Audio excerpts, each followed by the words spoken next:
behalf of many moms. வஜனல் பார்த்தா பரவாயில்லையே, உடனே எந்திரிச்சு நடக்கலாம், எல்லா ஒர்க்கும் நீயே செஞ்சுக்கலாம், சீசேஷனா இருந்தா எவ்வளோ கஷ்டப்படணும், பரவாயில்லப்பா. Many of new moms would have heard this from society, right? Including me. Vaginal பர்த்னா ஈஸி, டக்குன்னு எந்திரிச்சு நடக்கலாம், ஆடலாம். யார் சொன்னாங்க? ஹார்ஸ் ஆஃப் லேபர் பெயின் வந்து பனிக்கூட உடஞ்சி எவ்வளோ பிளட் லாஸ் பண்ணி கஷ்டப்பட்டு பெயின் வந்து அப்படியே புஷிங் ஃபீல் வரும். ஆனால் வெயிட் பண்ணுங்க, புஷ் பண்ணாதீங்கன்னு சொல்லிட்டு டக்குன்னு லேபர் வார்டு மூவ் பண்ணுவாங்க. அப்புறம் பேபியை புஷ் பண்ணி ஒரு வழியாக பேபி வந்த அப்புறம் எபிசியோட்டமி ஸ்டிச் போடுவாங்க. அப்புறம் எந்திரிச்சு நின்னா பிளட் அப்படியே ட்ராப் ஆகும் கீழே. சிஸ்டர்ஸோட ஹெல்ப் இல்லாமல் மூவ் பண்ணுறது கூட கஷ்டம்.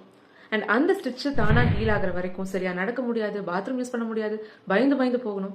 இதெல்லாம் தாண்டி கீழே உட்கார முடியாது கொஞ்சம் டேஸுக்கு. இவ்வளோ கஷ்டப்பட்டு இருக்கும்போது சாதாரணமாக நார்மல் டெலிவரி தானே, பிரச்சனையே இல்லைன்னு சொல்லுவாங்க. எந்த டெலிவரி மெத்தடாக இருந்தால் என்னப்பா, கஷ்டம் தானே. Kindly let's respect mothers during this birth phase. She has already gone through so மச்ல. இதில் கொடுமை என்னன்னா, இந்த கமெண்ட்ஸ் எல்லாம் பாஸ் பண்ணுறது ஒரு விமன் தான். Very சேட்ல. When are we going to see the change?